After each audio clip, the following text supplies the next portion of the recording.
bayram gəlibdir bizim gözəl illərə. Noruz gülü açıbdır, yayılıbdır çöllərə. Yenə bayram gəlibdir bizim gözəl illərə. Noruz gülü açıbdır, yayılıbdır çöllərə.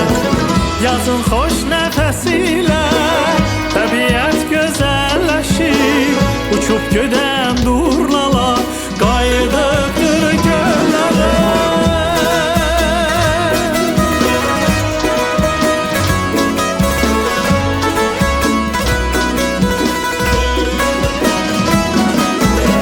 Yazın xoş nəfəsilə təbiət gözəlləşir, uçub gedən durnalar qayıdıbdır göllərə.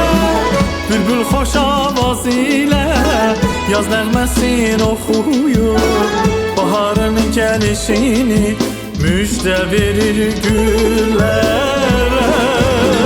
Bülbül xoş avaz ilə yaz nəğməsini oxuyur, baharın gəlişini müjdə verir güllərə.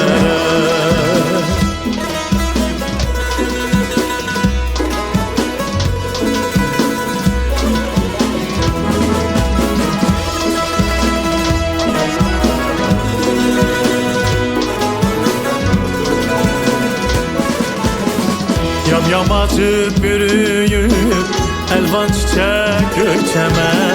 Yurdum gözəlləşibdir, ətir saçır yasəmən. Yamacı bürüyüb, əlvan çiçək ölkəmə.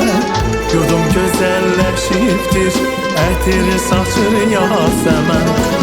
Seyrəki xalq xəlvəti, gül çiçək arasında, deyək güləşənlələk, bircə sən ol, bir də mən.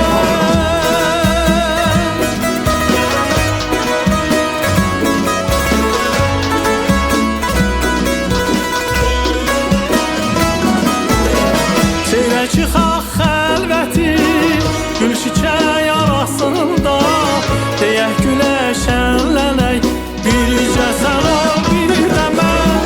Bülbül xoş avaz ilə yaz nəğməsini oxuyur, baharın gəlişini müjdə verir güllərə.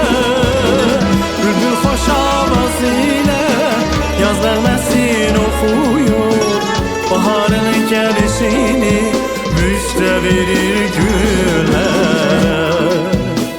Bülbül xoş avaz ilə yaz nəğməsini oxuyur, baharın gəlişini müjdə verir güllərə.